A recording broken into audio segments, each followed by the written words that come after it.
सम्मोहं आज आज का वर्स है भगवत गीता 9.29। समोहं सर्वभूतेषु नामे देवस्य अस्ति न प्रिया। ये भजन्ते तु मां भक्त्या मयि ते तेषु चापि अहम्। समोहं सर्वभूतेषु सम्मोहं नामे। सॉरी माता जी, ठीक है आप कंटिन्यू करें। इट्स ओके, आप बोल सकते हो।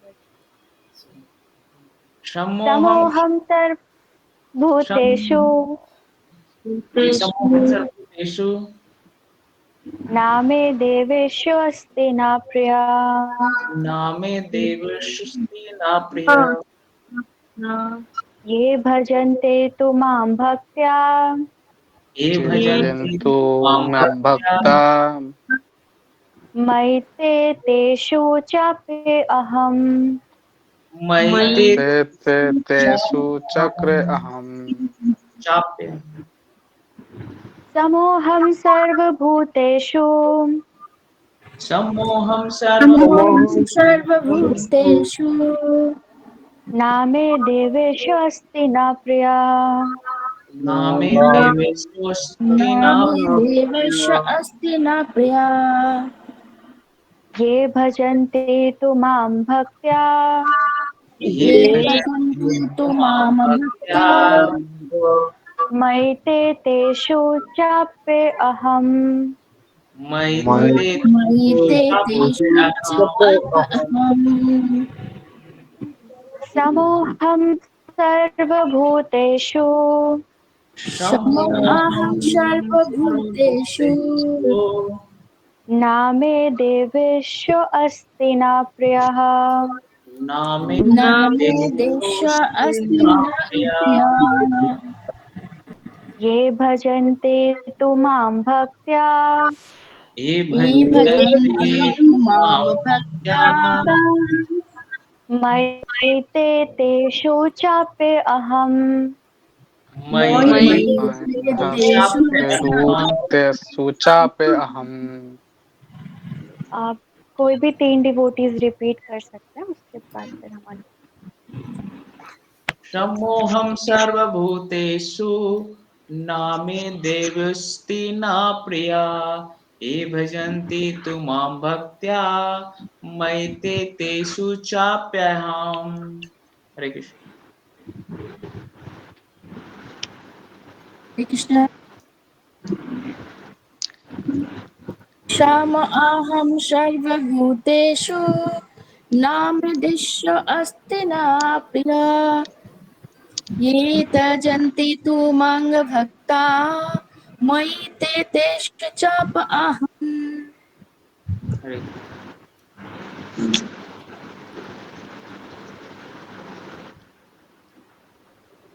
कोई और बोलना चाहेगा? ठीक है। क्षमाहं सर्वभूतेषु न मे देशोऽस्ति न प्रिया। ये भजन्ति तु मां भक्त्या मयि ते तेषु चापि अहम्। हरे कृष्ण। हरे कृष्ण। अनुवाद। समः समभाव अहम मैं सर्वभूतेषु समस्त जीवों में ना कोई नहीं मैं मुझको द्वेषः द्वेषपूर्ण अस्ति है ना ना तो प्रियः प्रिय ये जो भजन्ति दिव्य सेवा करते हैं तू लेकिन माम मुझको भक्त्या भक्ति में मई मुझ में है ते वे व्यक्ति तेषु उनमें च भी अपि निश्चय ही अहम मैं ना तो किसी से द्वेष करता हूँ ना ही किसी के साथ पक्षपात करता हूँ। मैं सबों के लिए समभाव हूँ, किंतु जो भी भक्ति पूर्ण पूर्वक मेरी सेवा करता है वह मेरा मित्र है, मुझ में स्थित रहता है और मैं भी उसका मित्र हूँ। तो यहाँ पर भगवान कृष्ण अपने बारे में बता रहे हैं। एक बार मैं जल्दी से जो नेक्स्ट वर्स है वो भी पढ़ लेती हूँ और उसके बाद फिर हम इस पर चर्चा करेंगे, दोनों वर्सेस पे चर्चा करेंगे। अपि चेत् सुदुराचारो भजते माम् अनन्य भाक् साधुरेव सा मन्तव्या सम्यग् व्यवस्थितो हि सः। यदि कोई जघन्य से जघन्य कर्म करता है, किंतु यदि वह भक्ति में रत रहता है तो उसे साधु मानना चाहिए, क्योंकि वह अपने संकल्प में अड़िग रहता है। ये अगला वर्ष है। तो अभी हम जो पहला वर्ष है उस पर चर्चा करेंगे। तो पहले वर्ष में जो पहला जो श्लोक है उसमें भगवान कृष्ण अपना स्वभाव बता रहे हैं। भगवान कृष्ण कह रहे हैं कि मैं किसी के साथ भी पार्शियलिटी नहीं करता, मैं किसी के प्रति मेरा किसी के प्रति संभाव नहीं है। ऐसा नहीं है कि मैं किसी को फेवर करता हूँ और किसी के साथ ना इंसाफी करता हूँ। मैं सबके साथ क्या हूँ, एक सा ही हूँ। इसका तात्पर्य कुछ इस प्रकार है। यहाँ यह प्रश्न किया जा सकता है कि जब कृष्ण का सबों के लिए संभाव है तो उनका कोई विशिष्ट मित्र नहीं है, तो फिर वे उन भक्तों में विशेष रुचि क्यों लेते हैं जो उनकी दिव्य सेवा में सदैव लगे रहते हैं। किंतु यह भेदभाव नहीं है, यह तो सहज है। प्रभुपाद कह रहे हैं ये तो सहज है। इस जगत में हो सकता है कि कोई व्यक्ति अत्यंत उपकारी हो, किंतु तो भी वह अपने संतानों में विशेष रुचि लेता है। भगवान का कहना है कि प्रत्येक जीव चाहे वह जिस योनि का हो उनका पुत्र है, अतः वे हर एक को जीवन की आवश्यक वस्तुएं प्रदान करते हैं। वे उस बादल के सदृश हैं जो सबों के ऊपर जल विश्रित करता है, चाहे वह वृष्टि चट्टान पर हो या स्थल पर या जल में हो। किंतु भगवान अपने भक्तों का विशेष ध्यान रखते हैं। ऐसे ही भक्तों का यहाँ उल्लेख हुआ है। वे सदैव कृष्ण भावनामृत में रहते हैं, फलतः वे निरंतर कृष्ण में लीन रहते हैं। कृष्ण भावनामृत शब्द की ही बताता है कि जो लोग ऐसे कृष्ण भावनामृत में रहते हैं वे सजीव अध्यात्मवादी हैं और उन्हीं में स्थित हैं। भगवान यहाँ स्पष्ट रूप से कहते हैं मई ते, अर्थात वे मुझ में हैं, फलतः भगवान भी उनमें हैं। इससे ये यथा माम प्रपद्यन्ते ताम तथैव भजामि अहम की व्याख्या हो जाती है। जो भी मेरे शरण में आ जाता है उसकी मैं उसी रूप से रखवाली करता हूँ। यह दिव्य आदान प्रदान भाव विद्यमान रहता है, क्योंकि भक्त तथा भगवान दोनों सचेत हैं। जब हीरे को सोने की अंगूठी में जड़ दिया जाता है तो वह अत्यंत सुंदर लगता है। इससे सोने की महिमा बढ़ती है, किंतु साथ ही हीरे की भी महिमा बढ़ती है। भगवान तथा जीव निरंतर चमकते रहते हैं और जब कोई जीव भगवान की सेवा में प्रवृत्त होता है तो वह सोने की भांति दिखता है। भगवान हीरे के समान है, अतः यह संयोग अत्युत्तम होता है। शुद्ध अवस्था में जीव भक्त कहलाता है। परमेश्वर अपने भक्तों के भी भक्त बन जाते हैं। यदि भगवान तथा भक्त में आदान प्रदान का भाव न रहे तो सद्गुणवादी दर्शन ही न रहे। मायावादी दर्शन में परमेश्वर तथा जीव के मध्य ऐसा आदान प्रदान का भाव नहीं मिलता, किंतु सद्गुणवादी दर्शन में ऐसा होता है। प्राय यह दृष्टांत दिया जाता है कि भगवान कल्प वृक्ष के समान है और मनुष्य इस वृक्ष से जो भी मांगता है भगवान उसकी पूर्ति करते हैं। किंतु यहाँ पर जो व्याख्या दी गई है वह अधिक पूर्ण है। यहाँ पर भगवान को भक्त का पक्ष लेने वाला कहा गया है। यह भक्त के प्रति भगवान की विशेष कृपा की अभिव्यक्ति है। भगवान के आदान-प्रदान भाव को कर्म के नियम के अंतर्गत नहीं मानना चाहिए।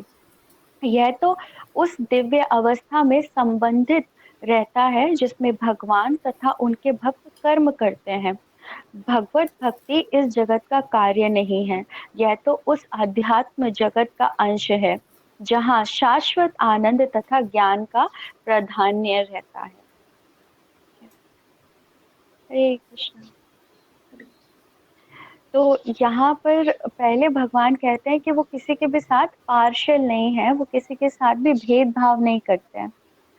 तो जब भेदभाव की बात आती है, तो जिस तरीके से फिर यहाँ पर तात्पर्य में बताया गया कि जिस तरीके से बारिश होती है, तो बारिश कहीं पर भी भेदभाव नहीं करती, हर जगह बारिश हो जाती है। जैसे कि कृष्ण का जब गोवर्धन लीला की बात आ रही है, मुझे वो पढ़ते हुए याद आया कि जब इंद्र की जब अवहेलना कर रहे थे या कृष्ण कह रहे थे कि इंद्र की पूजा क्यों करते हो? आपको इंद्र की पूजा नहीं करनी चाहिए। इंद्र कौन-सा आपके पास आ रहा है देखने के लिए कि आप क्या कर रहे हो, क्या नहीं कर रहे हो? आपकी पूजा स्वीकार करना आपको पता है वो स्वीकार करता है या नहीं करता? और सच में अगर इंद्र कुछ कर सकता है तो ये बताओ, ये जो समुद्र है, समुद्र के ऊपर बारिश क्यों हो रही है? समुद्र के ऊपर बारिश नहीं होनी चाहिए। तो उसी तरीके से कि बारिश जो है वो वर्षा जब आती है तो वो किसी भी चीज़ में फ़र्क नहीं करती और हर जगह चट्टान पे भी बारिश आती है, पेड़ों पर भी बारिश आती है, मनुष्य पे भी बारिश आती है। तो भगवान भी उसी तरीके से हैं कि भगवान सबको जितने भी जीव हैं कि ना केवल मनुष्य, वो 84 लाख योनियाँ हैं पूरे संसार में या पूरी सृष्टि में, तो 84 लाख योनियों का जो पालन कर रहे हैं वो भगवान श्री कृष्ण ही पालन कर रहे हैं। उन्होंने ऐसी व्यवस्था की हुई है कि उसके थ्रू सारे जो जीवात्मा हैं, जो सारे जो जीव हैं उनका पालन-पोषण हो रहा है। और सबके लिए उन्होंने अरेंजमेंट किया हुआ है, ऐसा कोई भी जीव नहीं है। हाथी कितना खाता है? हाथी 40-40 मन खाता है एक टाइम पर, लेकिन उसके लिए भी व्यवस्था किसने की हुई है? भगवान कृष्ण ने की हुई है। तो भगवान यहाँ पर कह रहे हैं कि मैं किसी के साथ भी पार्शियल नहीं हूँ, मैं भक्तों के साथ भी पार्शियलिटी नहीं करता, अभक्तों के साथ भी पार्शियलिटी नहीं करता। तो कई बार हम ये सुनते हैं कि why good thing happens with bad people और why bad things happen with good people, कि मैं तो किसी के साथ बुरा नहीं करता, मैं तो कितना अच्छा हूँ, लेकिन फिर भगवान मेरे साथ ही हमेशा इतना खराब क्यों करते हैं? हम बहुत बार लोगों को इस प्रकार की शिकायत करते हुए सुनते हैं। तभी तो हमने ये कोर्स ही डिजाइन कर दिया डीवाईएस में। एक कोर्स रहता है जिसमें हम ये कवर करते हैं कि why bad thing happen with good people. ये सबका खास तौर पे जो अच्छे लोग हैं उनका ये सवाल रहता है कि हमारे साथ गलत क्यों होता है। तो भगवान यहाँ पर भगवत गीता में क्या बताते हैं कि मैं किसी के साथ बुरा नहीं करता। और हम शास्त्रों से क्या पढ़ते हैं कि अगर किसी के साथ कुछ भी हो रहा है, अच्छा या बुरा, तो वो किसके फलस्वरूप हो रहा है? उनके खुद के जो कर्म रहे हैं, जो पिछले जन्मों में हो सकता है उन्होंने इस जीवन में कुछ गलत नहीं किया, कुछ बुरा नहीं किया, लेकिन जो भी अच्छा, जो भी बुरा किसी के भी साथ हो रहा है, वो क्या हो रहा है? वो कर्मों का फल है। लॉ ऑफ कर्मा, जो प्रकृति के नियम, जो प्रकृति है उसके जो नियम है वो बहुत कड़े हैं। जो भी हमारे साथ होता है अच्छा या बुरा, वो सब प्रकृति के नियमों के द्वारा ही कंट्रोल किया जाता है। अगर आज किसी के साथ किसी के जीवन में बहुत अच्छा हो रहा है, तो वो सब उसके पिछले जो पाप या जो पुण्य काम किए हैं उसने, उसके अकॉर्डिंग हो रहा है। जो अच्छे कर्म करे हैं उसके फलस्वरूप उसको जन्म मिला। क्योंकि देखो, चलो ठीक है, कुछ लोग कहते हैं कि हमारी किस्मत, मतलब ये बहुत बहुत प्रचलित है ये लोक में कि क्या कहते हैं यारो, मतलब इस तरीके का, सॉरी, बट ऐसा होता है कि यारो आप हाथों की लकीरों पे भरोसा मत करो, अपने काम पर भरोसा करो, क्योंकि किस्मत तो उनकी भी होती है जिनके हाथ नहीं होते, ऐसा कहा जाता है। अब उनको क्या पता कि लकीरें कहाँ नहीं होती, लकीरें वहाँ, जिनको पढ़ना आता है वो तो कहीं से भी पढ़ लेंगे, आपके पैरों से पढ़ लेंगे, आपके चेहरे से पढ़ लेंगे, आपके माथे से पढ़ लेंगे। तो ऐसा है कि मतलब वही है कि जो भी जन्म लिया है, मतलब किस परिवार में, हम तो डिसाइड नहीं करने गए थे। क्या हमने कभी चूज़ किया था किसी माँ के गर्भ में जाकर कि हमें किस, या जन्म से पहले हमें चॉइस दी गई थी कि हम किस माँ के गर्भ में जाएँगे? नहीं दी गई थी। किस गर्भ में हमें जन्म मिलेगा ये भी चॉइस हमारे पास नहीं थी। जब हमें जन्म मिला तो हमें पता चला कि हमारे माता-पिता कौन हैं, हम मनुष्य हैं या फिर हम किसी जानवर के शरीर में जन्म मिला है हमें। तो हमारे बहुत सारी चीज़ें हैं जो हमारे हाथ में नहीं होती, जो हमें पहले से मिली हैं, जन्म के साथ मिली हैं, वो ऐसी बहुत सारी चीज़ें हैं। कुछ ऐसी चीज़ें हैं जैसे कि फ्यूचर हम अपने हाथ में ले सकते हैं। फ्यूचर किस तरीके से हम अपने हाथ में ले सकते हैं, वो भागवत गीता में भगवान कृष्ण बताते हैं कि किस प्रकार के काम करने से, किस प्रकार के कर्म करने से हमारा जो फ्यूचर है वो ब्राइट हो सकता है। किस प्रकार के कर्म करने से हमारा जो भाग्य है उसका उदय हो सकता है। तो जैसे कि हम वापस आते हैं अपने टॉपिक पे, तो हमें लगता है कि जिनके लाइफ में सब कुछ अच्छा-अच्छा चल रहा है, वो क्या सोचते हैं कि भगवान जो है वो बड़े ही दयालु हैं। बट जिनके जीवन में कठिनाई आ रही है, उनको क्या लगता है कि भगवान जो है बड़े क्रूर हैं, इतना ज़्यादा कष्ट दे रहे हैं हमें, भगवान कैसे हमारे साथ ये कर सकते हैं? लेकिन फैक्ट क्या है? फैक्ट यही है कि भगवान ना क्रूर हैं, ना ही दयालु हैं। जिन जिन चीज़ों के वजह से, जिन चीज़ों के कारण से हम भगवान को क्रूर या फिर दयालु सोच रहे हैं, वो तो हमारे खुद के पिछले जन्मों के कर्म हैं। और एक भक्त क्या होता है, एक भक्त क्या सोचता है, एक भक्त ये सोचता है कि अगर कठिनाई भी आ रही है, तो क भक्त ये नहीं सोचता कि मेरे जीवन में कठिनाई आ रही है। भक्त कठिनाई को भी ऐसे सोचता है कि भगवान ने अगर मेरे जीवन में ये कठिनाई दी है, तो इसके पीछे भी कुछ अच्छा छिपा होगा। कई ऐसे लोग होते हैं, लाइक बहुत गरीब होते हैं, जैसे कि हम सुनते हैं संसार में कि एक रिक्शे वाला था, एक रिक्शे वाले का लड़का जो है आज आईएएस बन गया। तो हो सकता है वो जो रिक्शे वाले का जो बच्चा है, उसको किसी अमीर आदमी ने इंसल्ट करी हो कभी लाइफ में, तो वो उसके साथ ऐसी घटना थी, वो उसके साथ ऐसे, या किसी ने उसको नीचा दिखाया हो क्योंकि वो एक रिक्शे वाले का बच्चा है। तो वो जो घटना थी, किसी ने उसकी इंसल्ट करी। अगर ये किसी के साथ होगा तो कोई यही सोचेगा ना, भगवान कितना क्रूर है कि भगवान ने मुझे ये दिन दिखाया कि मुझे इतना कष्ट हो रहा है। वो कोई किसी की इंसल्ट करता है तो अच्छा तो नहीं लगता हमें। अगर कोई हमारी इंसल्ट करता है हमें बहुत बुरा लगता है।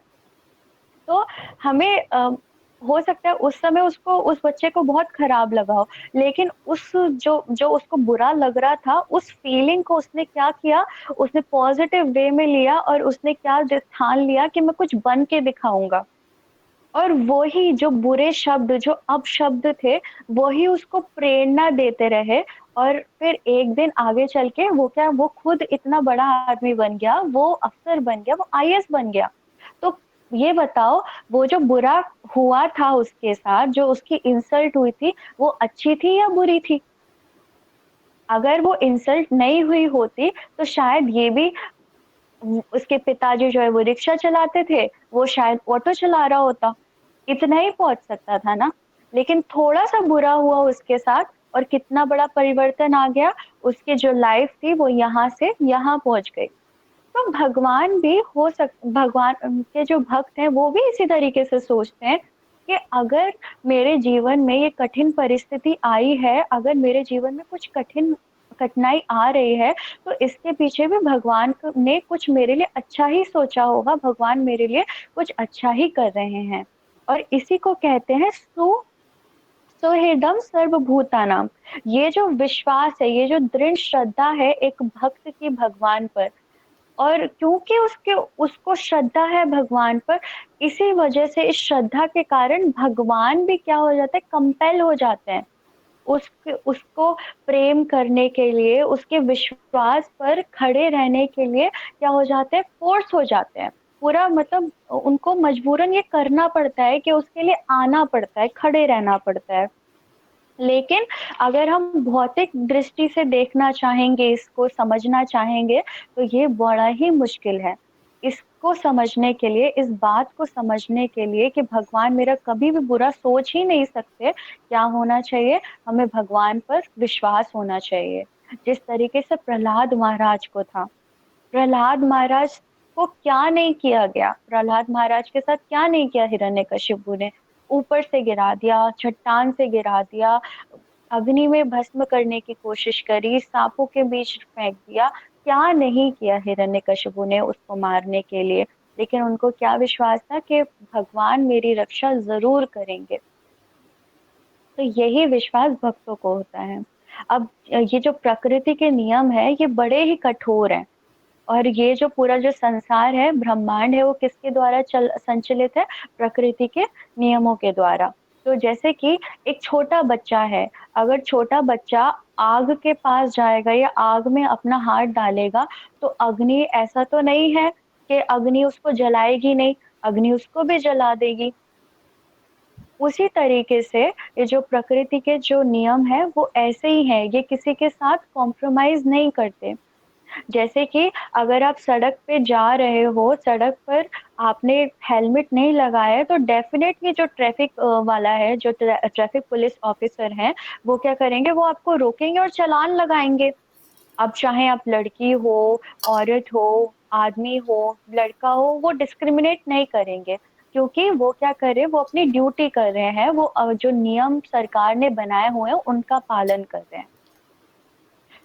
तो और दूसरा दूसरा उदाहरण इसका क्या होगा? दूसरा उदाहरण है कि हाई कोर्ट का जज, एक हाई कोर्ट के जज के पास अगर कोई क्रिमिनल जाता है जिसने किसी की हत्या की है, तो हाई कोर्ट का जज क्या होगा, सुनवाई करेगा, और सुनवाई करने के बाद वो क्या कर देगा, उसको सजा देगा, और यहाँ तक कि उसको या तो फांसी की सजा होगी या फिर उम्र कैद की सजा होगी। तो ऐसा तो नहीं है कि जो हाई कोर्ट का जज उसको सजा दे रहा है, तो ये इसलिए दे रहा है क्योंकि उसकी जज की कोई आपसी मुठभेड़ है उस क्रिमिनल के साथ। जज तो उसको जानता भी नहीं, जज उसके साथ ऐसा इसलिए कर रहा है क्योंकि वो एक ऐसी कुर्सी पे बैठा है कि उसको एक अपराधी को सजा देनी है, लेकिन उसकी आपस में कोई आपसी मुठभेड़ उस हत्यारे के साथ या उस क्रिमिनल के साथ नहीं है, वो बस अपनी ड्यूटी परफॉर्म कर रहे हैं। तो इसी तरीके से जो प्रकृति के नियम है वो एक्ट करते हैं, जैसा हम करेंगे, जैसा हम बोएंगे, वैसा हम काटेंगे। अच्छे कर्म करेंगे तो अच्छा फल होगा, बुरे कर्म करेंगे तो बुरा कर्म होगा। लेकिन हमें इससे ये सीख नहीं लेनी है कि हमें अच्छा ही कर्म करना है, नहीं, हमें क्या करना है, परफेक्शन क्या है, कर्मा, अकर्मा और विकर्मा, 3 प्रकार के कर्म होते हैं। तो हमें हमारी लाइफ का क्या परफेक्शन होगा कि हम ऐसे कर्म करें जिनका कोई रिएक्शन ना रहे। जैसे कि सन्यासियों के लिए कहा जाता है कि सन्यासियों पर कोई भी कर्मिक रिएक्शन नहीं होता, उन पर वो जो भी काम करते हैं उसका कोई रिएक्शन नहीं होता, वो पूरी तरीके से मुक्त होते हैं। क्यों? क्योंकि उन्होंने मन, वचन और मन मन, वचन और वाणी से पूरी तरीके से क्या किया है, भगवान को सब कुछ अर्पण कर दिया है। तो वो जो भी काम करते हैं, जो कुछ भी करते हैं, वो क्या करते हैं, वो भगवान को ऑफर करते हुए करते हैं। तो इसीलिए वो पूरी तरीके से क्या है, मुक्त है। और यही जीवन का परफेक्शन है कि हमें जो भी करना है वो हमें कृष्ण के लिए करना है। हमें Krishna, always remember Krishna and never forget him. हमें जो भी कार्य करना है वो इसी मेंटेलिटी के साथ करना है कि हम भगवान कृष्ण को हमेशा याद रख सकें और उनको कभी भी ना भूलें।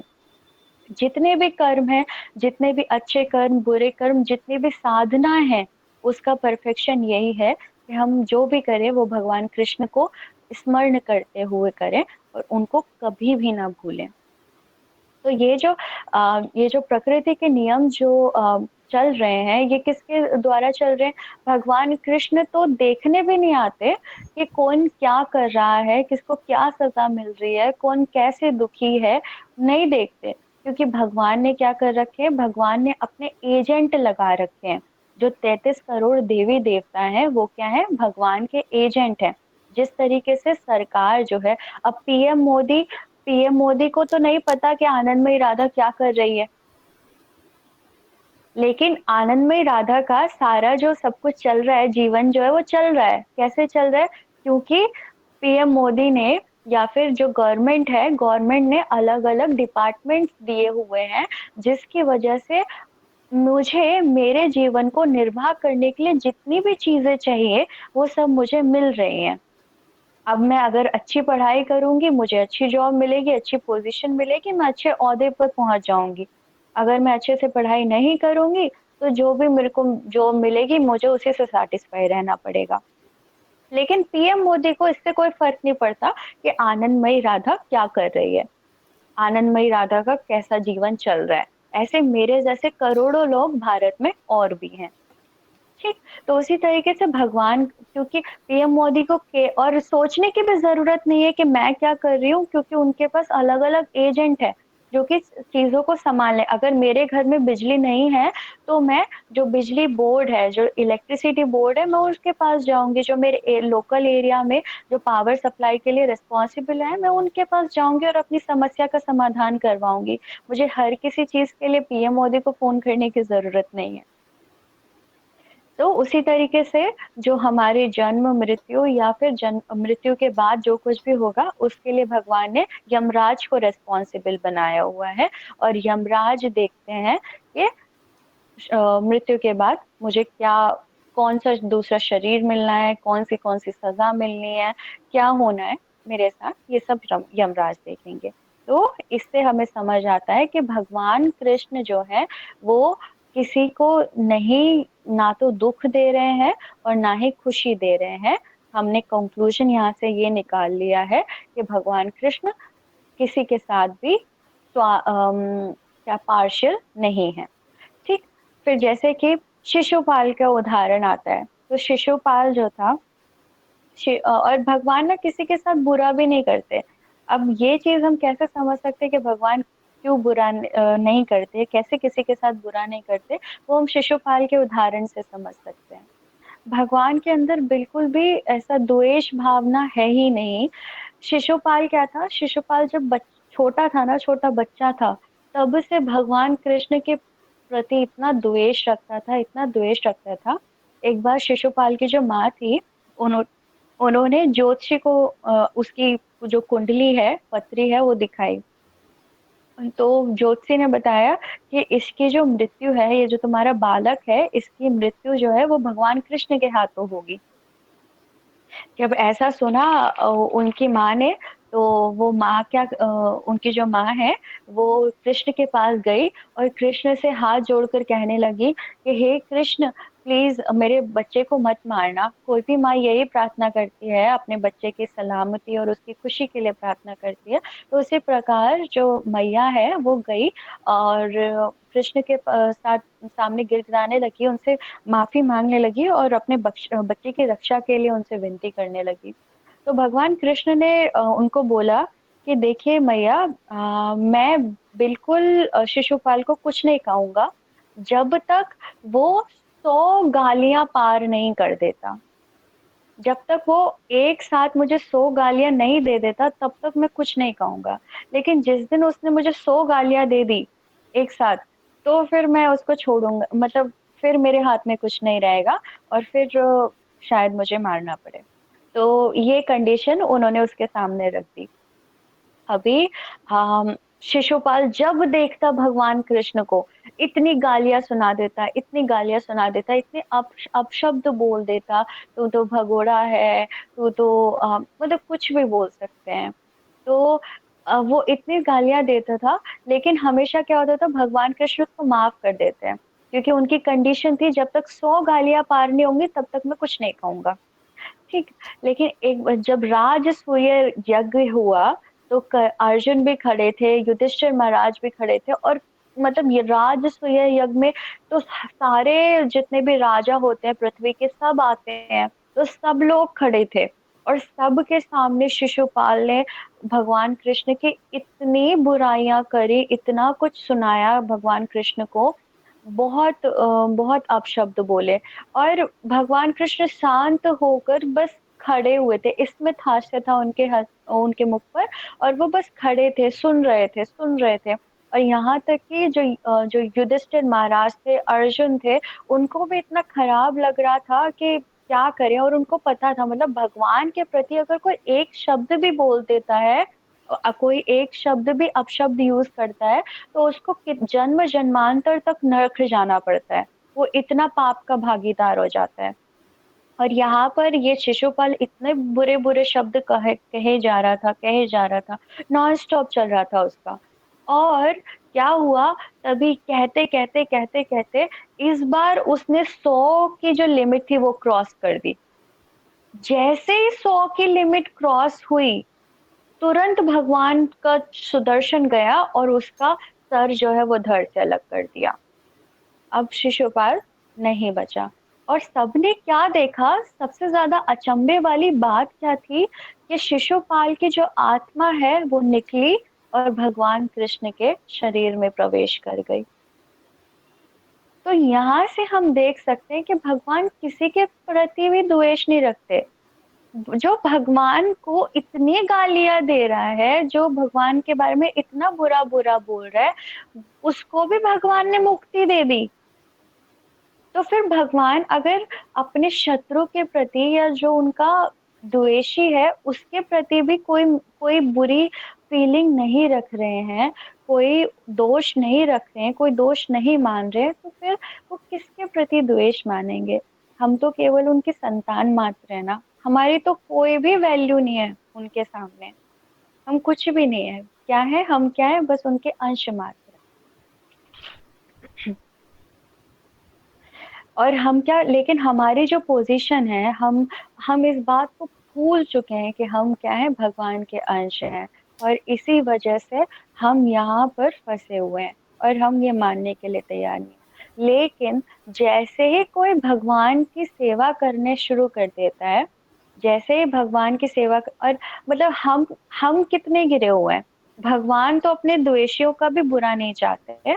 और हम क्या, अगर हमारा कितना ही अच्छा दोस्त क्यों ना हो, हमारा कितना ही अच्छा रिश्तेदार क्यों ना हो, लेकिन अगर हमसे ज्यादा कुछ अच्छा उसके साथ हो जाए, अगर हमारे से ज्यादा कोई अच्छी चीज उसको मिल जाए, हमारे मन में तुरंत क्या आ जाता है, द्वेष की भावना आ जाती है। इवन अपने दोस्तों के प्रति भी इट्स लाइक, अगर मैं हूँ, अगर मेरे फ्रेंड के पेरेंट्स ने मेरे फ्रेंड को स्कूटी दिला दी है, या फिर मेरी फ्रेंड को कोई बहुत अच्छी वॉच आ गई है, तो तुरंत मेरे मन में क्या आएगा, यार इसके पेरेंट्स कितने अच्छे हैं ना, और मेरे पेरेंट्स कितने खराब हैं, मेरे को कुछ देते ही नहीं, इसके पेरेंट्स कितने अच्छे, इतना सब कुछ देते हैं उसको। तो ये है हमारी कंडीशन कि मेरा कितनी अच्छी फ्रेंड थी, उसके पेरेंट्स ने अगर उसको कुछ दे दिया, तो मत तुरंत हमारे मन में द्वेष आ गया। तो ये है हमारी कंडीशन, हम फ्रेंडशिप व्रेंडशिप सब कुछ भूल गए। लेकिन भगवान कृष्ण क्या है, भगवान कृष्ण को ऐसी भावनाएं आती ही नहीं है। भगवान कृष्ण ईर्ष्या, द्वेष, मद मात्सर्य, जो भी 6 प्रकार के जो द्वेष है उनसे पूरी तरीके से मुक्त हैं। भगवान क्या है, सच्चिदानंद। और जो मुक्त आत्माएं होती हैं, जो शुद्ध आत्माएं होती हैं, वो भी क्या होती हैं, सच्चिदानंद। उनके अंदर भी ये सारे द्वेष भावना नहीं होते। और द्वेष भावना क्या, अगर हम भगवान की सेवा करना शुरू कर दें, तो क्या होगा, हम भी इन सारे जो दोष हैं उनसे मुक्त होना शुरू हो जाएंगे। एक बात बताती हूँ। अगले जो पिछला साल था उसमें मैं नेपाल गई थी। तो नेपाल में फॉर्चुनेट थी, मतलब ऐसे मैं क्या जानूं, कोई भक्त हैं वहां पर और प्रसाद बनाते हैं, तो हम नेपाल गए ही थे और मंदिर में थे। और मंदिर में एक भक्त थे, उनसे मैं प्रसाद पा रही थी और प्रसादम ऑलमोस्ट खत्म हो गया था, तो बस एक ही प्लेट बचा था, तो प्रभु जी ने मुझे वो प्लेट दे दी। तो फिर पूछा कि माता जी आप कहाँ से हैं? तो मैंने कहा मैं यूपी से हूँ। तो यूपी का नाम सुनते वो इतने खुश हो गए, क्योंकि हम चाहे कितने ही कृष्णा कॉन्शियस क्यों ना हो, लेकिन फिर भी एक रहता है ना, इट्स लाइक अगर आप अमेरिका में हो, अमेरिका में अगर आपको कोई पाकिस्तानी भी मिल जाएगा ना, तो भी आप उसको मतलब सुनते ही कि हाँ पाकिस्तान से है, आप सब कुछ भूल जाओगे, हिंदुस्तान पाकिस्तान आप मतलब कम से कम मेरे सेम जोन से तो है ना, वो खुशी इतनी होगी कि आप उसके साथ फ्रेंडशिप कर लोगे। तो उसी तरीके से जैसे उन्होंने सुना कि मैं यूपी से हूँ, तो प्रभु जी इतने खुश हो गए और बोलते माता जी यूपी में कहाँ से? मैं कहा मैं मुरादाबाद से हूँ। तो वो बोलते हैं कि पता है मैं इलाहाबाद से हूँ। मैं कहा इलाहाबाद में मेरा प्रभु जी कॉलेज था।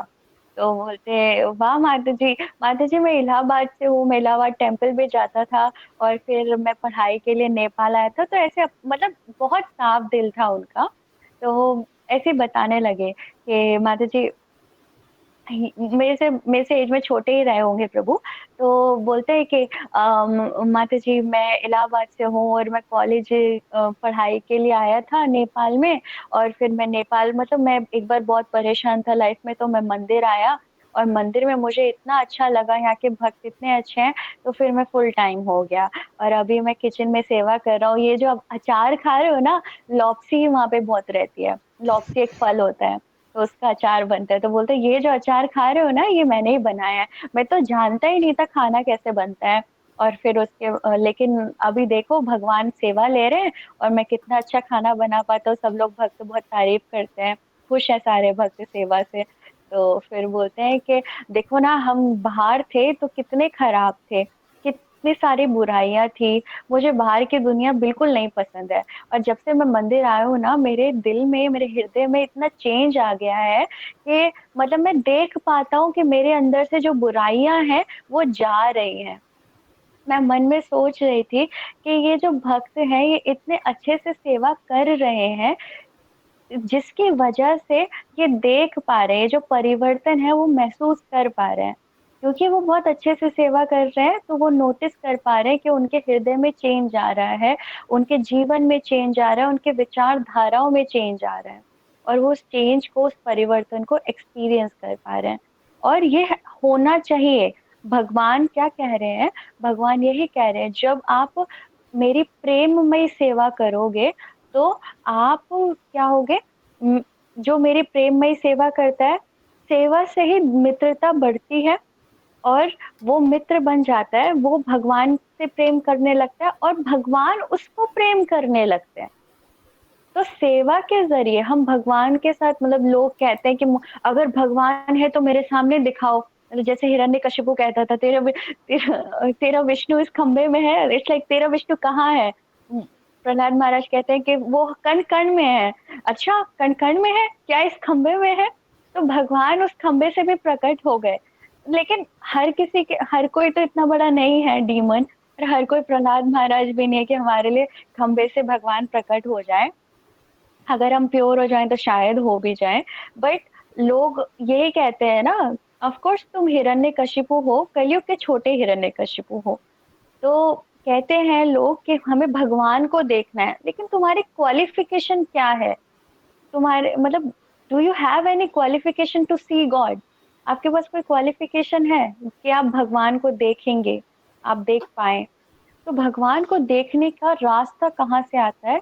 भगवान भगवत गीता में बताते हैं कि पहले आपको भगवान के शब्दों पर विश्वास करना होगा।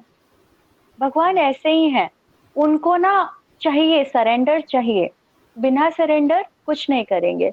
लेकिन आप एक बार उनके शब्दों पर विश्वास कर लो, भगवत गीता उन्होंने ही बोली है, आप भगवत गीता में जो लिखा है उस पर विश्वास कर लो। चाहे आपको एक्सपीरियंस है या नहीं है, आप बस विश्वास कर लो। उसको प्रूफ करने का जिम्मा भगवान का है, वो आपको प्रूफ कर देंगे। एक एग्जाम्पल देती हूँ मैं इसका। एक बार मतलब प्रशांता माता जी है, वीआईटी के director, she is very senior devotee. तो प्रशांता माता जी एक बार नोएडा गए थे। अब उनके स्टे का कोई अरेंजमेंट नहीं, कहाँ सोएंगी, कैसे सोएंगी, कहाँ रहेंगी, कुछ अरेंजमेंट नहीं। मैं उनकी असिस्टेंट थी, तो मुझे पता नहीं क्यों मुझे अंदर से प्रेरणा आई कि मैं माताजी से पूछूं कि माताजी, आपके रहने का मतलब आप कहाँ रहेंगी, कहाँ रुकेंगी, अरेंजमेंट प्रॉपर हो गया, आप ठीक तो हैं? मैंने ऐसे उनको फोन करा एंड माताजी को पूछा, माताजी अब ठीक तो हैं? माताजी बोले कि रात हो रही है और यहाँ पर मतलब इन लोग टेम्पल अथॉरिटी ने रूम तो दे दिया था बट प्रॉपर बेडिंग नहीं थी माताजी के पास, और रात को किससे वो मांगते बेडिंग वगैरह, तो माताजी को कुछ समझ भी नहीं आ रहा था। और माताजी का बैक भी बहुत ज्यादा अच्छा नहीं था। तो मैंने जैसे पूछा तो माताजी ने बताया कि ऐसी ऐसी सिचुएशन है। तो फिर मुझे तुरंत याद आया, मैंने माताजी को बोला कि माताजी एक भक्त है, मैं उनसे बात करूं क्या आपके लिए, वो कुछ प्रोवाइड कर सकती हैं क्या? माताजी ने बोला ठीक है बात करो। तुरंत माताजी के लिए बेडिंग वगैरह सब कुछ अरेंज हो गया। तो ये भगवान का अरेंजमेंट था। अदरवाइज माताजी कह रहे थे कि आनंदमयी राधा मुझे क्यों फोन करेगी? अगर भगवान उसको प्रेरणा नहीं देते, अगर ये भगवान की प्रेरणा नहीं होती तो आनंदमयी राधा मुझे क्यों फोन करती? और पता है अरेंजमेंट में इतना अच्छा किया भगवान कृष्ण ने कि गुरु महाराज का यूज किया हुआ, गुरु महाराज का प्रसादी बेडिंग उनको दिया। उन माता जी ने, जिन माता जी ने उनको बेडिंग प्रोवाइड किया, वो गुरु महाराज की भी सेवा करते हैं। तो गुरु महाराज का यूज किया हुआ उनका प्रसादी बेडिंग माता जी को मिला। तो ये सौभाग्य है, भगवान कृष्ण इस तरीके से अरेंजमेंट करते हैं। एक बार अभी रिसेंटली, मतलब मैं तो इतनी तुच्छ हूँ, मेरे तो कोई लेवल भी नहीं है, तो भी भगवान कृष्ण मेरी भी केयर कर देते हैं। कैसे?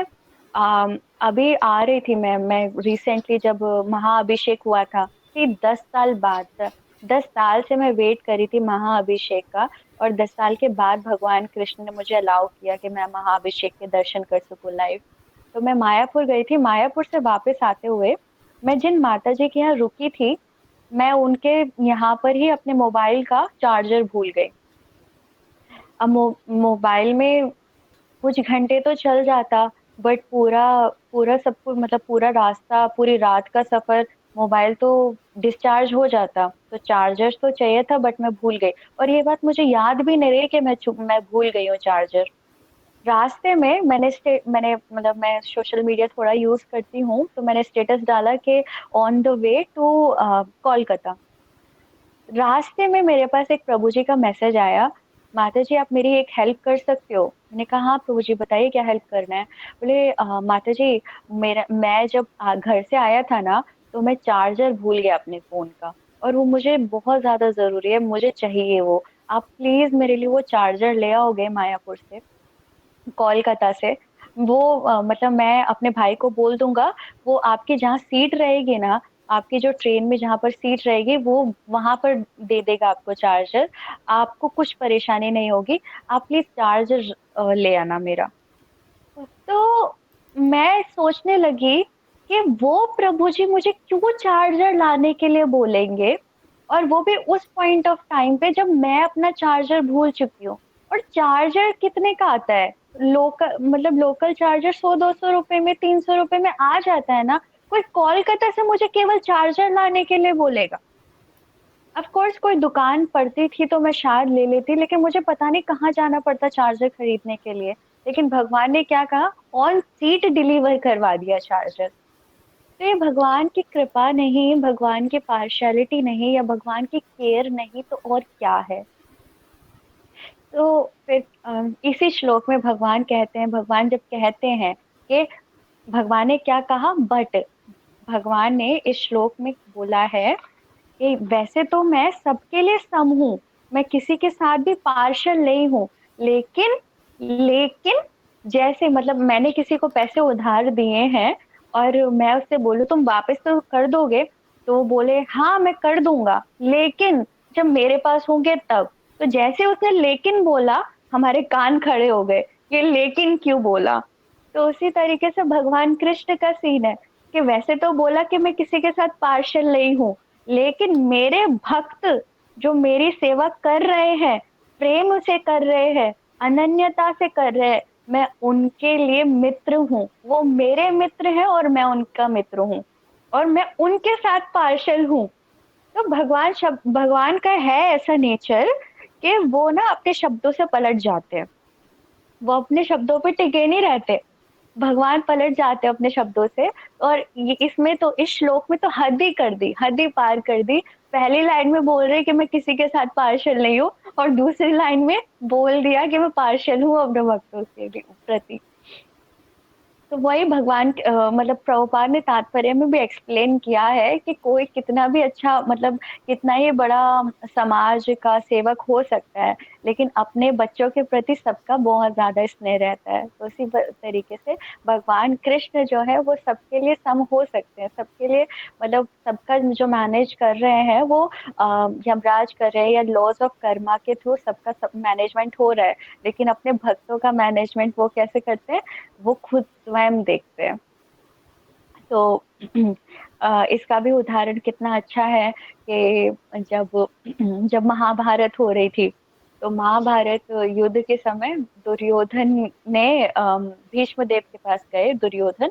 और दुर्योधन ने बोला भीष्म देव को कि पितामह, आप मतलब सबके लिए सही कर रहे हैं, मतलब पितामह, आप जानबूझ के, मुझे लग रहा है, क्योंकि आपके जो पोते हैं, जो अर्जुन हैं और युधिष्ठिर महाराज हैं, ये सब आपको बड़े प्रिय हैं। इस वजह से मुझे लगता है आप जानबूझ के उनको परेशान नहीं, उनको क्षति नहीं पहुंचा रहे हो, और इसी वजह से वो अभी तक युद्ध भूमि में युद्ध लड़ रहे हैं। मुझे लगता है कि आप उनके प्रति पार्शल हो। तो जब ऐसा दुर्योधन ने कहा, तो अपना क्या बोलते हैं, ईमानदारी प्रूव करने के लिए दुर्योधन ने, भीष्म देव ने क्या क्या कहा, कि अगर तुम्हें ऐसा लगता है कि मैं पार्शियलिटी कर रहा हूँ, मैं जानबूझ के उनका वध नहीं कर रहा हूँ, तो मैं प्रण लेता हूँ कि कल का जो युद्ध होगा, इसमें ये पांचों के पांचों जो भाई हैं वो जिंदा नहीं बचेंगे। और उन्होंने क्या किया, ऐसा प्रण लेके 5 बाण निकाले और बोला इन पांचों बाणों से मैं उनका वध करूंगा। अब भीष्म देव, मतलब उनका, वो तो भीष्म है, उनको उनकी कोई प्रतिज्ञा ली उन्होंने कि मैं क्या करूंगा, आजीवन ब्रह्मचार्य का मतलब राजा के रूप में पैदा होकर उन्होंने ऐसा प्रण लिया कि मैं आजीवन ब्रह्मचर्य का पालन करूंगा। तो ये उनकी प्रतिज्ञा थी, वो भीष्म देव थे, भीष्म थे। तो वो अगर कुछ प्रतिज्ञा ले ले तो कौन रोक सकता है उनको। अब भगवान कृष्ण तो सब जानते हैं, भगवान कृष्ण को तो सब कुछ पता था। तो भगवान, अब दुर्योधन ने क्या किया कि भीष्म, मतलब ये जो बाण है इनके थ्रू भीष्म देव ने प्रतिज्ञा ली है, तो ये जो बाण है इनको इनको कुछ नहीं होना चाहिए। तो उसने क्या किया, उन बाणों को बोले पितामह ये बाण मैं ले जाता हूँ। वो अपने साथ ले गया उनको बचाने के लिए। लेकिन भगवान कृष्ण कौन है, भगवान कृष्ण तो सबके हृदय में है, परमात्मा स्वरूप में, उनसे तो कुछ नहीं छिपा। तो भगवान कृष्ण को ये बात पता चल गई। भगवान कृष्ण ने तुरंत अर्जुन के पास जाकर अर्जुन को बोला कि अर्जुन एक काम करो, तुम जाओ दुर्योधन के पास। तो हालांकि युद्ध के समय सब लोग शत्रु थे, लेकिन युद्ध के बाद सब लोग क्या है, एक दूसरे के मित्र हैं। ठीक है। तो वो भगवान कृष्ण ने अर्जुन को बोला कि तुम जाओ दुर्योधन के पास और बस मिल के आओ, और अगर वो बोले कि तुमसे क्या चाहिए तुम्हें बताओ, तो तुम जाओ। और अर्जुन, दुर्योधन को बोलना कि मुझे तुमसे एक चीज चाहिए। तो दुर्योधन अगर पूछे कि तुम्हें क्या चाहिए, तो दुर्योधन को बोलना कि वो जो 5 बाण तुम लाए हो भीष्म देव से, वो दे दो मुझे वापस। अर्जुन गए, अर्जुन गए और उन्होंने जाके उनके पास, दुर्योधन के पास गए और दुर्योधन को बोला कि तुम्हारे पास तो जैसे वो गए तो सबका मतलब प्रणाम हुआ एक दूसरे का। और दुर्योधन ने पूछा, और अर्जुन तुम यहाँ कैसे आए, तुम्हें किसी चीज की आवश्यकता है, बताओ, अगर तुम्हें कुछ चाहिए तो मुझसे मांग लो, मैं तुम्हें सब कुछ दूंगा। तो अर्जुन ने बोला कि हाँ मुझे कुछ चाहिए। बोले मांगो, हाँ मतलब दिल खोल के मांगो, क्या मांगना है। तो बोलते कि आपको भीष्म देव ने वो दिया है ना, आप बाण लेके आए हो भीष्म देव से, आप वो बाण मुझे वापस कर दो। तो वो बाण उन्होंने वापस अब देना पड़ा, क्योंकि क्षत्रिय का शब्द है, पलट नहीं सकते थे, तो देने पड़े वो बाण। और इस तरीके से बाण ले आए उनसे। अब ये बात उनको पता चली, भीष्म देव को दुर्योधन ने बताया कि वो बाण तो गए। तो जब ऐसा हुआ तो भीष्म देव ने बोला कि मतलब ये जो कृष्ण है ना, ये सब करना, ये सब करनी जो है ना वो कृष्ण की है, क्योंकि कृष्ण ही अपने मतलब वो ऐसा कर सकते हैं। अब इन्होंने मुझे मेरे शब्दों की अवहेलना करने पर मजबूर किया है ना, अब कल को मैं ऐसा युद्ध करूंगा कि इनको अपने शब्द का तोड़ने पड़ेंगे।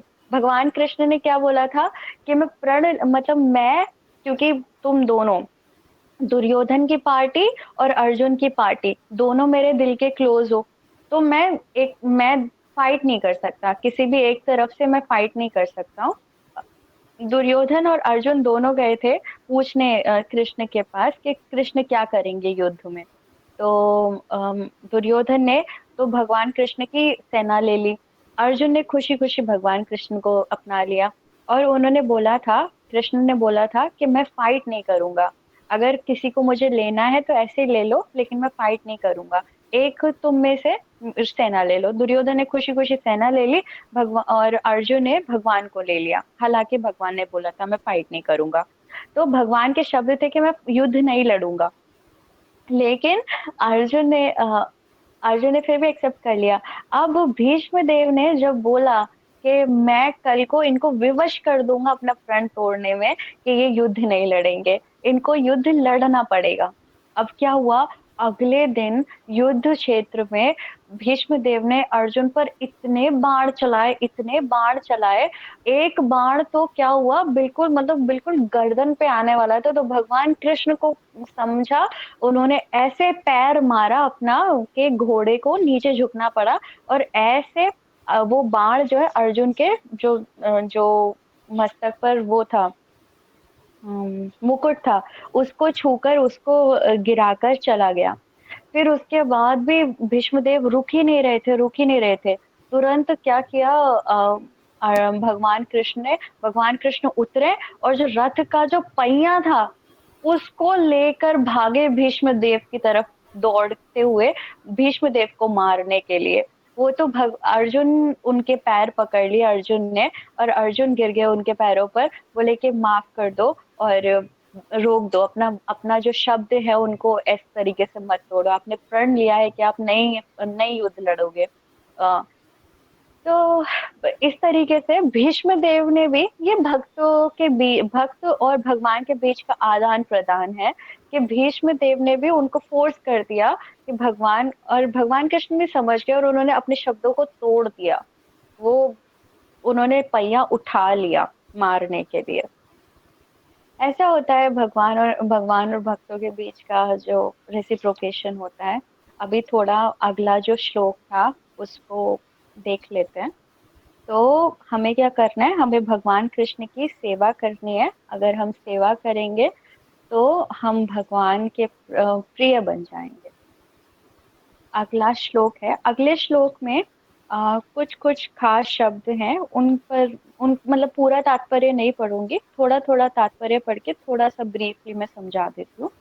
इस श्लोक का सुदुराचार शब्द अत्यंत महत्वपूर्ण है, अतः हमें इसे ठीक से समझना होगा। जब मनुष्य बद्ध रहता है तो उसके दो प्रकार के कर्म होते हैं, प्रथम बद्ध और द्वितीय।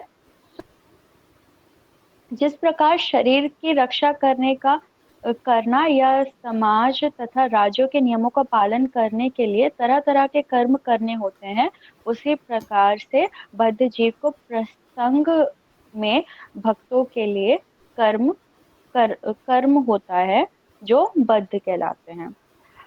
यहाँ पर ये जो अनुवाद था वो ये है, यदि कोई जघन्य से जघन्य कर्म करता है, किंतु यदि वह भक्ति में रत रहता है तो उसे साधु मानना चाहिए, क्योंकि वह अपने संकल्प में अडिग रहता है।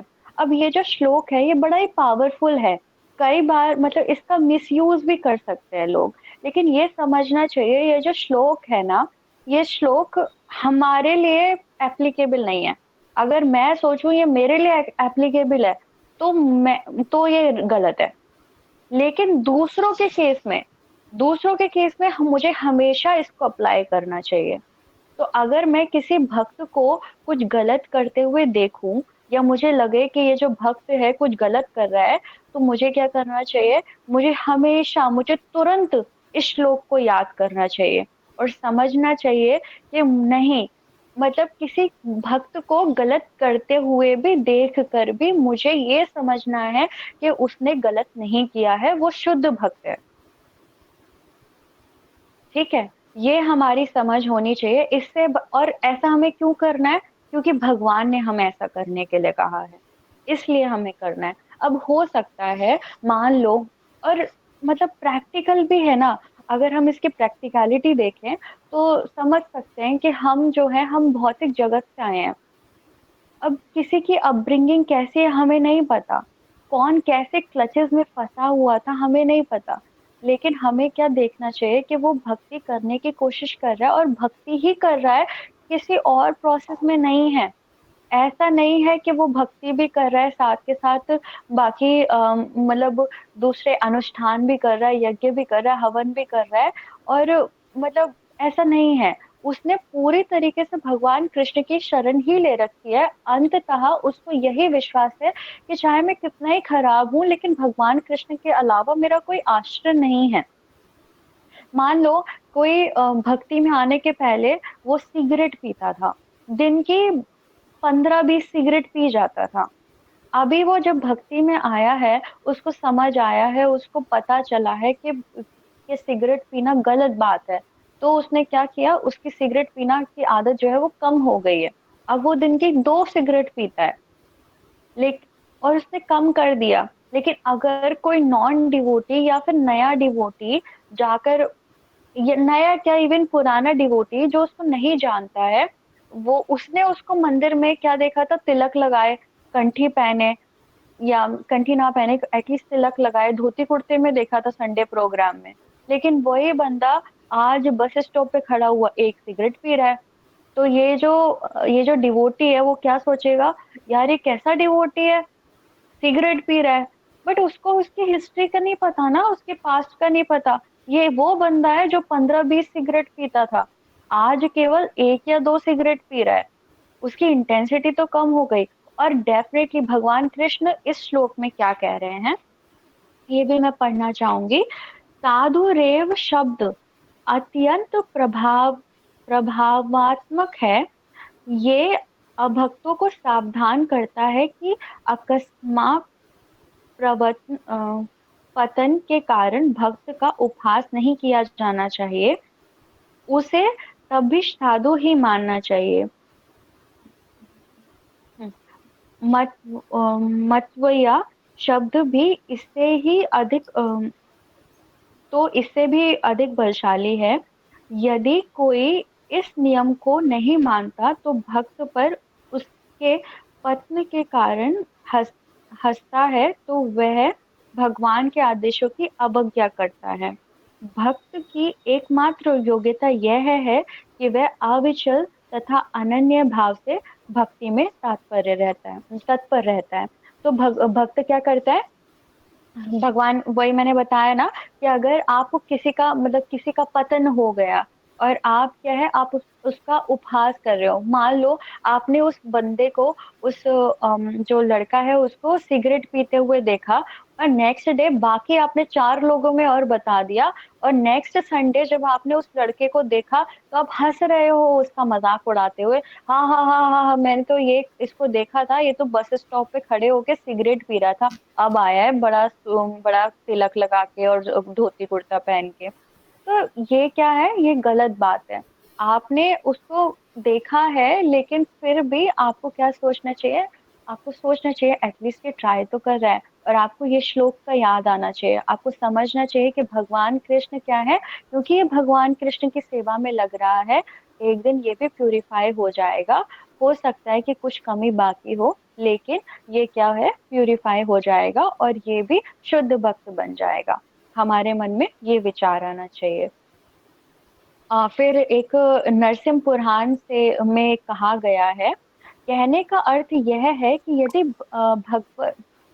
भगवत भक्ति में तत्पर व्यक्ति कभी घृणित कार्य करता पाया जाए तो इन कार्यों को उन धब्बों की तरह मान लेना चाहिए। जिस प्रकार चांद में खरगोश के धब्बे हैं, उन धब्बों से चांदनी के विस्तार में बाधा नहीं आती। इसी प्रकार साधु पथ से भक्त का आ, आकस्मिक पतन उसे निंदनीय नहीं बनाता। तो यहाँ पर क्या, यहाँ पे कितनी सुंदर बात की गई है नरसिंह पुराण में। नरसिंह पुराण में बोला गया है कि एक भक्त क्या है, एक भक्त क्या है, चांद की तरह है। चांद की तरह है, चांद पर दाग होते हैं। जब कोई प्रेमी प्रेमिका की तारीफ करता है तो क्या कहता है, तुम्हारा जो चेहरा है वो क्या है, चांद की तरह है। लेकिन वो ये नहीं बोलता कि तुम्हारा जो चेहरा है उस पे चांद की तरह दाग है। नहीं, तो दागों की बात नहीं आती है, केवल चांद की जो रोशनी है, जो उसकी सुंदरता है, केवल उसकी बात आती है। तो उसी प्रकार बोला जा रहा है कि एक भक्त जो है वो चांद की तरह होता है, और चांद की केवल हम रोशनी की बात करते हैं, और जब रोशनी की बात करते हैं तो उस पे जो धब्बे हैं उनकी बात नहीं होती है। तो उसी तरीके से हो सकता है भक्त में थोड़ी कमी हो, लेकिन हमें केवल उसके गुण देखने चाहिए, हमें उसके दोषों पर विचार नहीं करना चाहिए। किंतु इसी के साथ यह समझने की भूल नहीं करनी चाहिए कि दिव्य दिव्य भक्ति करने वाला भक्त सभी प्रकार के निंदनीय कर्म कर सकता है। तो यहाँ पर फिर प्रभुपाद क्या है, वार्निंग दे रहे हैं कि ये चीज, ये जो स्टेटमेंट है वो हमारे लिए पर्सनल एप्लीकेशन, क्या कि हमें ये नहीं सोचना चाहिए, इस श्लोक का फायदा उठाकर हमें ये नहीं सोचना चाहिए कि मुझे तो फ्रीडम दे दिया प्रभुपाद ने, मैं कुछ भी करूं, मैं मतलब बेकार से बेकार कार्य करूं, मेरे पर कोई रोक टोक लगाने वाला नहीं है, मैं कुछ भी कर सकता हूँ। नहीं, ऐसा नहीं है। प्रभुपाद यहाँ पर बड़ा सीरियस होकर कह रहे हैं कि इस श्लोक में केवल इसका उल्लेख है कि भौतिक संबंधों की प्रबलता के कारण कभी कोई दुर्घटना हो सकती है। तो एक्सीडेंट हमेशा हो सकता है। भक्ति तो एक प्रकार से माया के विरुद्ध युद्ध की घोषणा है। भक्ति क्या है, भक्ति जब कोई इंसान करता है, जब तक कोई भक्ति नहीं कर रहा होता वो क्या करता है, वो माया के साथ फ्रेंडशिप करके घूम रहा होता है। लेकिन जैसे कोई भक्ति करना शुरू कर देता है, वो किस तरीके की है, जैसे माया को किसी ने चुनौती दे दी, माया के प्रति किसी ने युद्ध छेड़ दिया है। तो जब युद्ध होता है, किसी की भी कोई भी पराजित हो सकता है, माया भी पराजित हो सकती है और भक्त भी पराजित हो सकता है। लेकिन हमें क्या करना होगा, तो इसी वजह से पराजय किसी की भी हो सकती है, एक्सीडेंट किसी का भी हो सकता है, इसकी संभावना बनी रहती है, ये एक्सेप्शन है। किंतु बलवान होने पर ऐसे पतन नहीं होते, जैसा कि पहले कहा जा चुका है। जैसे कि श्री भक्ति रसामृत सिंधु कहती है कि ये जो भक्ति है ना, ये भक्ति बड़ी ही स्वाभाविक है। जैसे कि जब एक बच्चा जन्म लेता है तो चलने की जो योग्यता है एक बच्चे में पहले से होती है, लेकिन समय के साथ साथ विद प्रैक्टिस वो जैसे जैसे बड़ा होता है उसकी टांगों में जान आती है, और वो क्या करता है, वो पहले किसी चीज का सहारा लेके चलता है, फिर अपने माता पिता की उंगली पकड़कर चलता है, और धीरे धीरे वो स्वयं भी चलने लगता है। लेकिन चलना शुरू करने के बाद भी कई बार क्या होता है, वो गिर जाता है, लेकिन समय के साथ साथ वो बहुत अच्छे से चलना शुरू कर देगा, और यहाँ तक कि दौड़ना भी शुरू कर देगा बिना गिरे। तो उसी तरीके से भक्ति भी है। स्टार्टिंग में जैसे जो वो जो जैसे सिगरेट का एग्जाम्पल दिया था, वो बंदा 20 सिगरेट से 2 सिगरेट पीने लगा, लेकिन बहुत जल्द क्या होगा, वो सिगरेट की लत उसकी छूट जाएगी, उसके अंदर की बुराइयां छूट जाएंगी, और फिर एक टाइम ऐसा आएगा कि वो सिगरेट की तरफ देखेगा भी नहीं, और जो जिनको सिगरेट पीते हुए देखेगा उनके प्रति सोचेगा, यार ये कितना बेकार काम कर रहे हैं, सिगरेट पी रहे हैं, नहीं पीना चाहिए, फेफड़े खराब होते हैं, दांत खराब होते हैं, हेल्थ खराब होती है, उसको ये सारी चीजें दिखने लगेगी। तो उस तरीके से भक्ति भी है, जब स्टार्टिंग में मुश्किल होती है, कई बार पतन हो जाता है, लेकिन विद टाइम जो जैसे जैसे हम आगे बढ़ते हैं, हमारे अंदर बल आता है, और फिर हम माया के आगे नहीं गिरते, हमारे एक्सीडेंट्स नहीं होते। मनुष्य को इस श्लोक का दुरुपयोग करते हुए अशोभनीय कर्म नहीं करना चाहिए, और यह नहीं सोचना चाहिए कि कितने इतने पर भी यह भक्त बना रह सकता है। तो क्या कह रहे हैं प्रभुपाद कि किसी को ये नहीं सोचना चाहिए कि मैं कुछ भी करूं और फिर भी मैं भक्त बना रह सकता हूँ। यदि वह भक्ति के द्वारा अपना चरित्र नहीं सुधार लेता, तो उसे उच्च कोटि का भक्त नहीं माना जा सकता। अगर आप भक्ति कर कर अपना कैरेक्टर, अपना चरित्र नहीं सुधारते, तो फिर आपको कभी भी उच्च कोटि के भक्तों की कैटेगरी में, कभी भी उच्च कोटि के भक्तों की श्रेणी में नहीं डाला जाएगा। आप क्या करेंगे? आप भक्ति में भी आकर केवल निम्न कोटि के भक्ति बने रहेंगे। भक्तों के भी क्या है, 3 प्रकार के स्तर होते हैं: कनिष्ठ भक्त, मध्यम भक्त और उत्तम अधिकारी। तो 3 प्रकार के भक्त होते हैं। तो अगर आप अच्छे से भक्ति नहीं करेंगे, तो फिर आप कनिष्ठ लेवल पे ही रहेंगे, कभी भी मध्यम और उत्तम अधिकारी या उच्च कोटि के भक्त नहीं बन पाएंगे।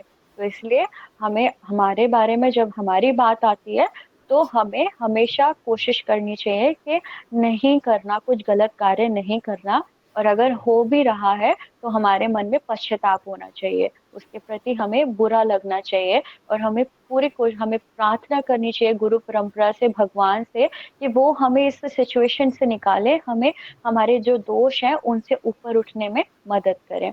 क्योंकि अगर हम अभी नहीं करेंगे, human life is a golden chance, तो अगर हम अभी अपने आप को नहीं सुधारेंगे, तो वी डोंट नो कब ये मौका हमारे हाथ से छूट जाएगा, हमें नहीं पता। संसार बहुत क्षणिक है, हमारे पास कब तक ये गोल्डन अपॉर्चुनिटी है, हमारे पास कब तक ये लाइफ है, हमें नहीं पता, और कब छूट जाएगी नहीं पता। तो इस पे बहुत ज्यादा अर्जेंसी है। शिला भक्ति सिद्धांत सरस्वती ठाकुर प्रभुपाद ने शिल प्रभुपाद को क्या कहा? Krishna consciousness is urgency. तो अगर हम इस अर्जेंसी को नहीं समझेंगे, तो हम क्या करेंगे? हम अपने बद्धता में ही फंसे रहेंगे, और कभी भी भक्ति में आगे नहीं बढ़ पाएंगे।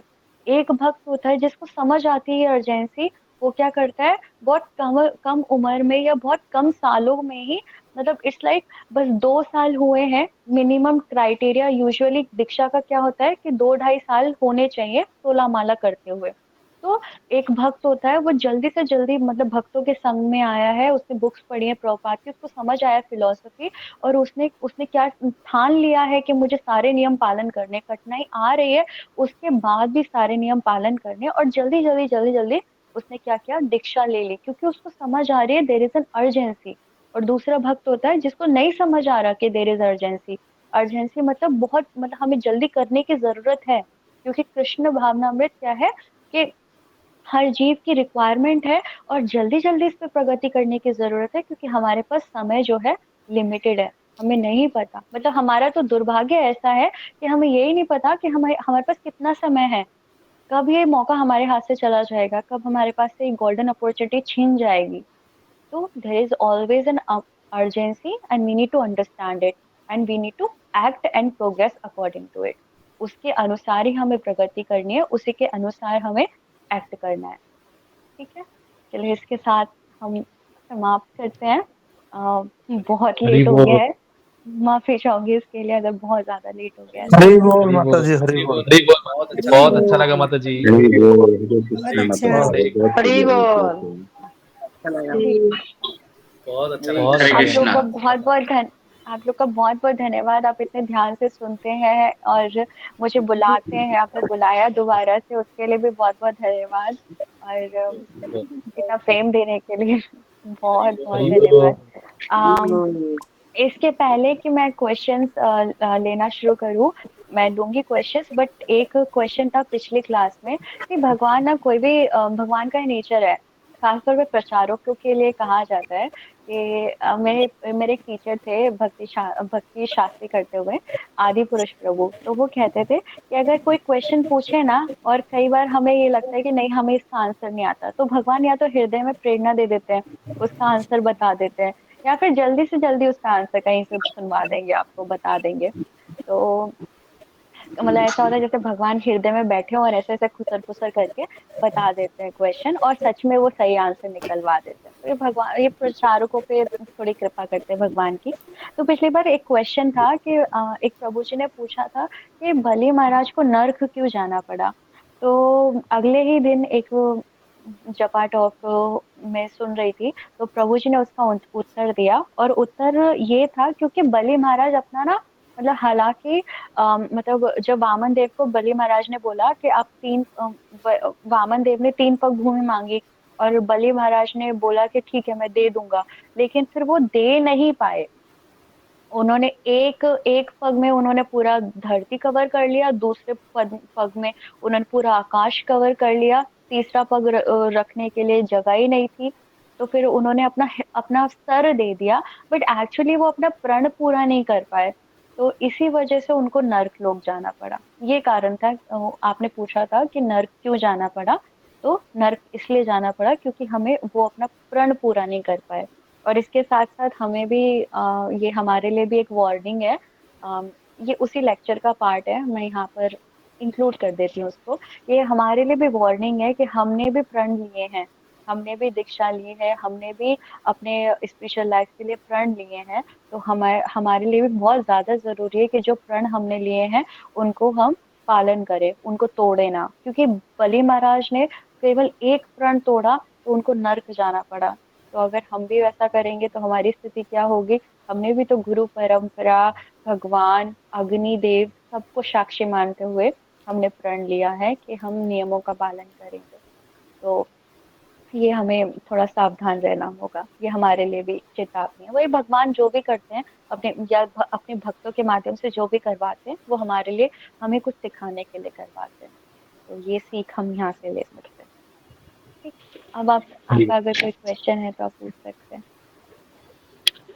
हरे कृष्णा। हरे कृष्णा माता जी। मेरा एक मेरा एक सवाल था माता जी। आप आप शिशुपाल के बारे शिशुपाल में के बता बारे रहे में थे। बता रहे थे। तो तो शिशुपाल हाँ शिशुपाल जी। ने 100 गलतियां की, 100 पाप करने के बाद 101 नंबर जब पाप आया, तब तब उनका उनका प्रहार किए थे प्रहार किए थे भगवान। भगवान। तो तो मेरा मेरा क्वेश्चन है, क्वेश्चन है, हम लोग जानते हैं त्रिनादो की तरड़िबो सुनिचन तारड़िबो शोषिणा सहिष्णुना अमानिना अमानिना मानोदिनो मानोदिनो कीर्तनीय सदाहरि। सदाहरि। तो तो माता जी माता जी, एक भक्त को ग्रास से भी क्या होना चाहिए, सॉफ्ट होना चाहिए, उनको टॉलरेंस रहना टॉलरेंस चाहिए रहना उनके चाहिए अंदर। उनके अंदर। तो तो ये ये भगवान भगवान हम भगवान जो हम लोगों को यहाँ पर एग्जाम्पल दे रहे एग्जाम्पल हैं दे रहे हैं शिशुपाल का, शिशुपाल का, तो इससे हम तो लोगों इससे को हम क्या लोगों को क्या मतलब शिक्षा मतलब लेना शिक्षा चाहिए। लेना चाहिए।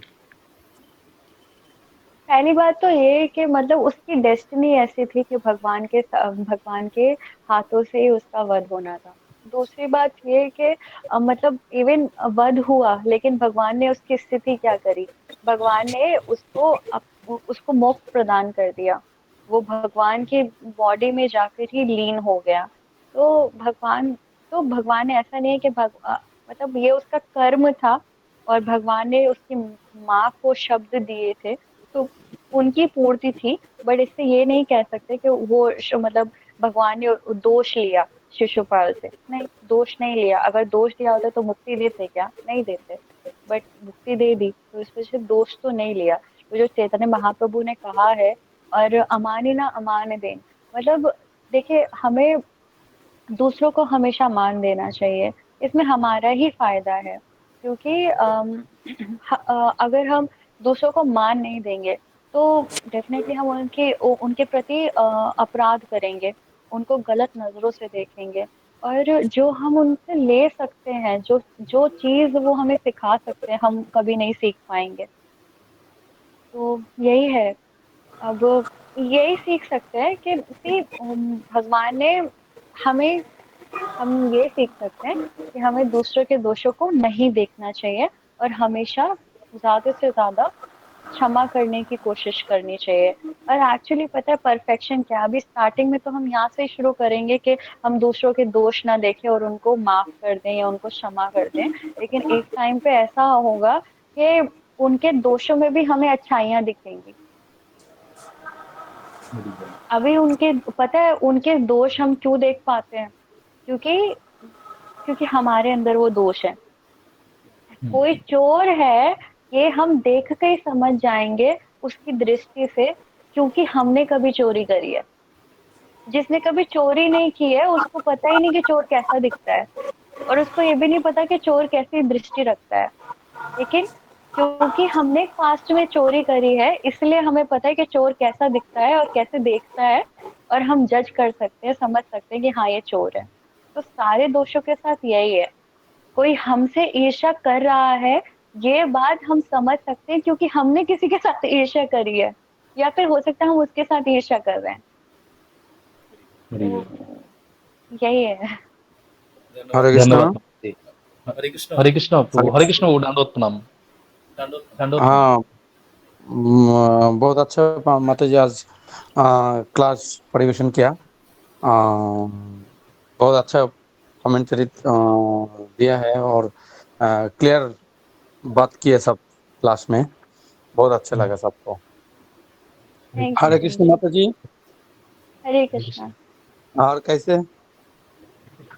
ভালো আছি। ভালো আছি। हरि बोल। हाँ, वो सौरभ प्रभु का जो अभी जो क्वेश्चन किया था, जो जी। चैतन्य भगवान कृष्ण हाँ सब परित्राणाय साधूनां विनाशाय च दुष्कृतम् धर्म हाँ संस्थापनार्थ संभवे जुगे जुगे। तो हाँ। एक्चुअली में चैतन्य महाप्रभु का शिक्षा और भगवान श्री कृष्ण का शिक्षा, इसमें थोड़ा सा काल तर पे अंतर है, क्योंकि हम्म। जी। चैतन्य महाप्रभु हर कलयुग में आता नहीं है, और जिस हम्म इस कलयुग में आया तो सब हम्म सिस्टम भी चेंज कर दिया। क्योंकि हम्म भगवान श्री कृष्ण का जो श्लोक है, तो उसमें क्या है, परित्राण साधनाम विनाशाय च दुष्कृतम् धर्म हम्म संस्थापनार्थ संभवे जुगे जुगे। तो हम्म हर हर जो अभक्त है वो लोग को मानना है भगवान श्री कृष्ण का जो सिस्टम है। लेकिन चैतन्य महाप्रभु का सिस्टम में वो नहीं है। लेकिन चैतन्य महाप्रभु जब आया इस कलयुग में, ये अभी हम लोग को जो शिक्षा दे रहा है, वो औदार जो भावना का शिक्षा दे रहा है। हम्म इसलिए इसलिए इस कलयुग को बोल रहा है गोल्डन कलयुग। हम्म गोल्डन कलयुग इसलिए इस टाइम में किसी को मारना काटना चैतन्य महाप्रभु सिखाया नहीं, लेकिन कृष्ण का शिक्षा में है, कृष्ण का शिक्षा हम्म में है, लेकिन चैतन्य हम्म महाप्रभु का शिक्षा में नहीं है। फिर नेक्स्ट कलयुग जब आएगा तो उस टाइम ऐसे नहीं रहेगा, जो ये कलयुग में जैसे चैतन्य महाप्रभु का जो सिस्टम अप्लाई हुआ, लेकिन नेक्स्ट कलयुग जब आएंगे तब वो कृष्ण का ही जो सिस्टम है, परित्राण साधुनाम विनाशाय च दुष्कृतम् दुष्कृतकारी को विनाश करेगा। लेकिन ये जो चैतन्य महाप्रभु का जो शिक्षा है, इस कलयुग में किसी को मारना पीटना काटना, ये चैतन्य महाप्रभु का शिक्षा नहीं है। इसलिए महाप्रभु और भक्तगण सब उदार है, सब दयालु है। हम्म। हरे कृष्ण। ठीक है। थैंक यू प्रभु ji, thank you so much. हाँ प्रभु। हरे कृष्णा माता जी। हरे कृष्णा। माता जी, आपने बोला था कि भगवान हर परिस्थिति में समभाव रहते हैं, वो ना किसी को मतलब वो करते हैं ना, मतलब आपने बताया था। तो फिर हम्म उनका नाम दीन बंधु करुणा सिंधु ये सब कैसे पड़ गया, जब वो इस सब नहीं समभाव रहते हैं तो हम्म। जब वो तो हर सिचुएशन में समभावी रहते तो फिर इनसे हम कैसे मतलब अपेक्षा करें। अब तो बोलते हैं कि मतलब वो दिन बंधु करुणा सिंधु करने वाले हैं, एक पग हम चलेंगे तो वो 100 पग चलते हैं। फिर तो ऐसे में तो गड़बड़ हो जाएगी, मतलब मेरे दिल में उठा तो मैंने पूछ दिया माता जी। जी, तो जैसे मैंने स्टार्टिंग पे देखो, जो भगवान, जैसे आपने बताया, आपने खुद ही इसका आंसर दे दिया अपने फर्स्ट क्वेश्चन में ही, कि भगवान ने क्या कहा है, अगर आप एक कदम उनकी तरफ बढ़ाते हैं तो भगवान 100 कदम बढ़ाएंगे आपकी तरफ। लेकिन पहला कदम तो आपको बढ़ाना पड़ेगा ना। तो अभक्तों के केस में जो हम कह रहे हैं कि भगवान किसी के साथ भी पार्शियल नहीं है, तो मैंने स्टार्टिंग में उसको समझाया कि कैसे वो पार्शियल नहीं है किसी के साथ, क्योंकि भगवान हर किसी को फैसिलिटी प्रोवाइड कर रहे हैं। लेकिन हर किसी को कैसी फैसिलिटी प्रोवाइड हो रखी है, जो कर्म वो उन्होंने किए हुए हैं पिछले जन्मों में, उसके अनुसार फैसिलिटी प्रोवाइड हो रखी है। अगर किसी ने अच्छे कर्म करे हुए हैं पहले, तो उन्होंने वो अच्छे फल भोग रहे हैं आज। हम ये देख रहे हैं कि दुनिया में क्या कर रहे हैं लोग, मतलब बुरे हैं, बुरे काम कर रहे हैं, लेकिन उनके साथ सब कुछ अच्छा अच्छा हो रहा है। लेकिन वो अच्छा अच्छा क्यों हो रहा है? क्योंकि उन्होंने पिछले जन्मों में अच्छे काम करे हैं। तो वो लोग जो है वो भगवान कृष्ण की शरण में नहीं है, उन्होंने एक कदम भगवान की तरफ नहीं बढ़ाया है। लेकिन जिन्होंने बढ़ाया है, आप एक कदम बढ़ाओगे, भगवान कृष्ण 1000 कदम डेफिनेटली आपके प्रति बढ़ाएंगे, आपके निकट बढ़ाएंगे। और इसी वजह से, और भगवान जो भी लीला करते हैं, जिस तरीके से वो एक्ट करते हैं, जिस तरीके से भी वो कार्य करते हैं, उसके अनुसार उनका एक नाम पड़ जाता है। जैसे कि अ, श्याम सुंदर है क्योंकि वो श्याम वर्ण के हैं, यशोदा नंदन है क्योंकि वो यशोदा मैया के पुत्र हैं। तो उसी